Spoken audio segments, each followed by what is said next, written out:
ታዴ ራሔል ልጁ እንዳልሆነች አወቀ። ፍርዬም ራሔልን አሽሽታ ትገኛለች። አባትየውም ልጄን እስከ መች ነው የምታሸሹ? በማለትም ፍርዬን በፍጹም እንዳሸሸሻት ሊቀር አይችልም አገኛታለሁ በማለት እንግዲህ እያፋጠጣት ይገኛል። ታዴም እንግዲህ ፍርዬንም በንዴት በጥፊ መቷት ይገኛል። እንዴት ልጄን ትደብቅኛለሽ? በማለት ህይወትም እንግዲህ እግሬ ስር እስክትንበረከክና እስክትለምነኝ ድረስ በፍጹም ከዚህም በኋላ አልተውክም በማለት ዛቻዋን አድርሷባታለች። እንግዲህ ይሄ ሁሉ የተደረገው እንዴት ነው የምነግራችሁ ይሆናል። ሰላም ሰላም፣ ውድ ፋሚሊዎቼ ሰላማችሁ ይብዛልኝ። በባለፈው ክፍል ላይ እንግዲህ ራሔል በፍጹም ሮቤል ወንድሜ መሆን የለበትም፣ እሱ ወንድሜ ከሚሆን ራሴን ባጠፋ ይሻለኛል በማለት እንግዲህ መርዝ ጠጥቷ ነበረ ክፍሉ እየተጠናቀቀው። ሆኖም ፍርዬ ወደ ሕክምና ቦታ ወስዷታለች። ከመውሰድም ከሕክምና ቦታ ከነቃች በኋላ ራሔልን ማንም ሰው የማያገኝበት ቦታ አርቋ አስቀምጣታለች። ሆኖም ሮቤል አግኝቷት ነበረ።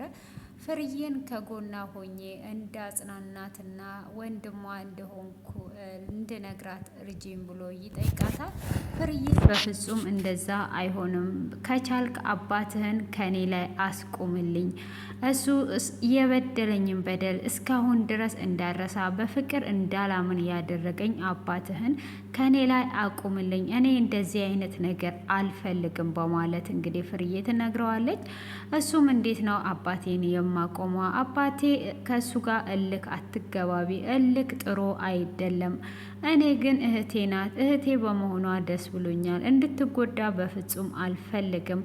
አባቴ አንደኛ ፍላጎቱ ሴት ልጅ ብቻ ማግኘት ነው። ስለዚህ አሁን እልክ ውስጥም ብታስገቢው ከአንቺ ወደኋላ ስለማይል በዘዴ ይሻላል ብሎ ይላታል። በዚህንም ሰዓት እንግዲህ ማርታ ሁል ጊዜ እነሱን ስለምትከታተል ማርታ እያንዳንዱን ነገር ትሰማለች ማለት ነው። እንግዲህ ራሔልም የታዴ ልጅ እንዳልሆነች ስትሰማ እጅግ ነበረ እየደነገጠችው። እንግዲህ ታዴ ህይወት ልጄ አይደለችም ብሎ የካደበት ፍርዬ ሌላ ልጅ እንዳለኝ ካወቀች ትዳር ይበተናል በማለት ነው። ፍርዬ ግን የሌላ ሰው ልጅ ያንተ ልጅ ናት ብላ 20 ዓመት ሙሉ ዋሽታው ትገኛለች።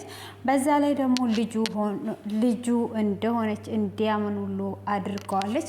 በዚህ የተነሳ እንግዲህ ፍርዬ ይህንን በማድረጓ ራሔል ማርታ ተከታትሏ ይህን ነገር በመስማቷ እጅግ ትደነግጣለች። ዞር ሲልም ሮቤል ያያታል።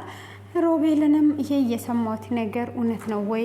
እውነት ራሔል የወንድሜ ልጅ አይደለችም ወይ? በማለት እንግዲህ ስትለውም አሁን ይሄ ነገር ዝም ብለሽ ነው፣ አንቺም ጥሩ ልጅ ብትሆኚ ለኔ እህት ትሆኛለሽ። እንደዛ ነው፣ እንደዛ አይደለም፣ ሁሉንም ነገር ሰምቻለሁ ብላ ትላለች።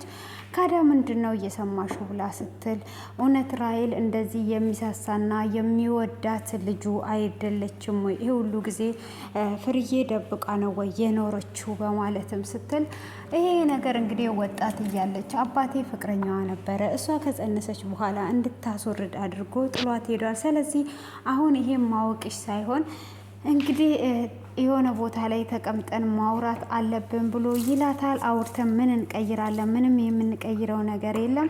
ይህንን ለወንድሜ ሄጄ መንገር አለብኝ። ወንድሜ ማወቅ አለበት። ለሷ ብሎ ነው ይሄ ሁሉ መስዋዕት እየከፈለ ያለው።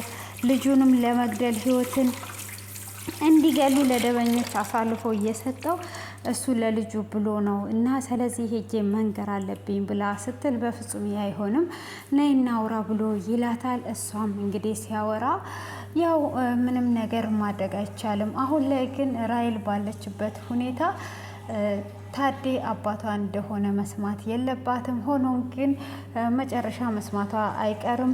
አዎ የታዴ ልጅ አይደለችም። እንግዲህ አባቴ በወጣትነት ፍቅረኛ ሞች ሆኖ ከዛም በኋላ ተጣልተው ነው እሱን ያገባችው።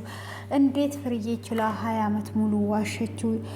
ወንድሜን እንዴት አታለለችው? ይህን ነገር መስማት አለበት በማለትም ስትለው መስማት ይሰማል፣ ግን ህይወትንና እሱን ለማቀራረብ ሞክሪ ይላታል። ህይወትን እኮ ሊያስገድላት ነው በዛ ላይ ደግሞ ደመኞቹ ሊመጡ ነው ሊገሏት ትላለች። እንዴት ማለት አልገባኝም ብሎ ሲል እንግዲህ ዳጊን የገደለው አባቴ ነው፣ ስለዚህ ወንድሜ ነው። ስለዚህ እሱ ደግሞ ለደመኞቹ አሳልፎ ዳጊን የገደለችው ህይወት እንደሆነች ነው እየነገረው። ስለዚህ ህይወትም ደግሞ እዛ ቤት የተቀመጠችው ደመኞቹ ሲመጡ ስለሚገሏት ለዛ ብላ ነው ብላ ስትል እንዴት ገዳይዋ ጋር ትቀመጣለች ብላ ስትል እንግዲህ የእሱም ሙሉ ቤተሰብ ስለሚፈልጉ እሱም እሷ እዛ ካለች አድራሻውን ስለማይሰጣቸው ለዛ ነው ብላ ትለዋለች። ህይወት ልክ ናት በማለትም እንዴት ነው ይሄ ነገር እኔ ሳትነግረኝ ሊገሏት እንደሆነ ይህን ያህል የአባት ፍቅር። ስለዚህ አሁን አንቺ እነሱን ለማቀራረብ ሞክሪ እንጂ እነሱን ለማለያየት እንዳትሞክሪ ይላታል። እሷም እጅግ ታዝናለች።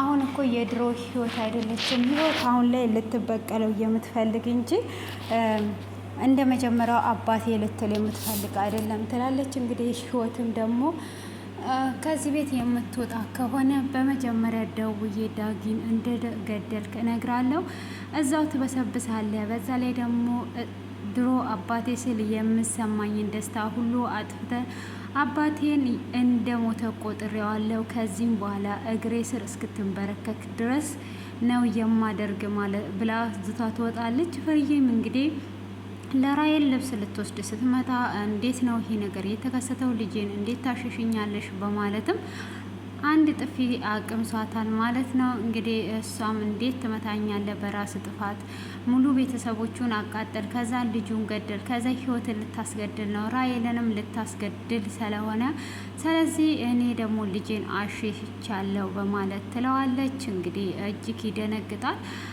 ሆኖም የሮቤል አባትም አግኝቷት ነበረ። ልጄን እስከ መቼ ነው የምታሸሹ? ስለዚህ ለታዴ እኔ ሁሉንም ነገር እነግራለሁ ብሎ ይላታል። እንደዚህ በትዳሬ ላይ ጣልቃ አትግባ በማለትም ብዙ ነገርን ተናግረው ትገኛለች። ሆኖም እንግዲህ እሱ በፍጹም ሊሰማ ስላልቻለ እዛው ባለበት ጥላው ትሄዳለች ማለት ነው። እንግዲህ ሮቤልም ይሄንን ሲሰማ ወደ ህይወት ጋር በንዴት ይመጣል።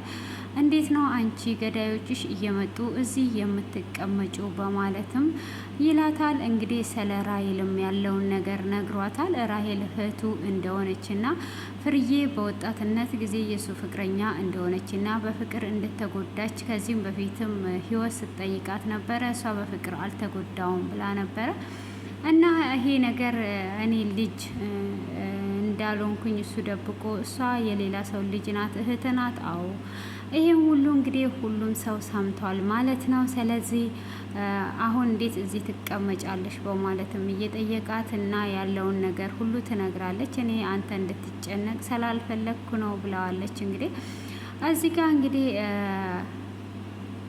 የዳጊም የሮቤልም አባት መጥቶ ሊናገርና ሊዘረግፈው ነው።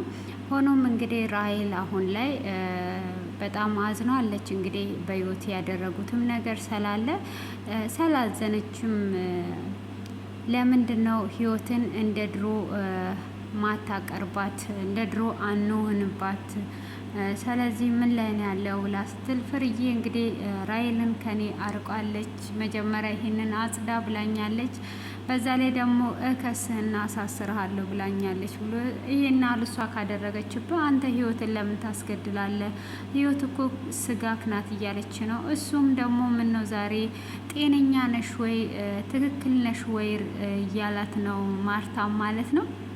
ማርታም እኔ ትክክል ነኝ፣ አንተ ወደ ራስ ተመለስ፣ እሷ እንኳን አሳስራለሁ እስካለች ድረስ አንተም ህይወትም ምንም ነገር አታስደርጋት ብላ ትለዋለች። ቢያንስ የራስ ልጅ ናት በማለት ስትለውም እንግዲህ እሱም እጅግ ደንግጧል ማለት ነው። ምን እያሰብሽና ምን እያልሽ ነው ያለሽው? እውነት አንቺ ማርታ ነሽ ወይስ እንዴት ነው እያልሽ ያለሽው? ብላ አንተ ለፍርዬ ስትል ይሄ ሁሉ አመት ደብቀ ይሄ ሁሉ አመት ዋጋ እየከፈልክ እሷ ግን አሳስርሃለሁ ብላለች። ከእሷ ተነስቼ ነው። ስለዚህ ህይወትን አቅርብ። ህይወት እኮ አሁታብኝ ነው የወጣችው እግሯ ስር እንደምታንበረክከኝ፣ እግሯ ስር ደግሞ በፍጹም አልንበረከክም፣ 100 አመት እታሰራታለሁ እንጂ እያለ ይገኛል። የማርታ መቀየር ደግሞ ታዴን እጅግ አስደንግጦታል ማለት ነው። እንግዲህ እዚህ ጋር ህይወት ደግሞ እግሯ ስር እንደምታንበረክከው ነግረዋለች። አሁን ላይ እጅግ በጣም ነው የሚያዝነው። እንግዲህ የራሱን ልጅ ሊገል የሌላ ሰው ልጅ ሊያድን ነበረ። ሆኖም እንግዲህ ይሄን ነገር ሁሉ አሁን ራሔል ልትነግረው ዝግጁ ሆና ነበር ክፍሉ እየተጠናቀቀው። እሱም እንግዲህ እንዳታስገድላት እያለችው ነው። እሷን ከምናስገድላት ደመኛችንን እንግደል እያለች ነው። እንግዲህ እሷ ከምትመክረው ምክር ዘንበል ስለማይል እንግዲህ አሁንም ድጋሚ ሊገሉ ነው ማለት ነው። እንግዲህ መርማሪዎችም አጠንክረው እየመረመሩ ይገኛሉ። ቪዲዮን እንዳይረዝምባችሁ አሳጥሬ ነው። መልካም ምሽት፣ መልካም ቆይታ። ቀጣዩን ይዤላችሁ እመጣለሁ። ባይ ባይ።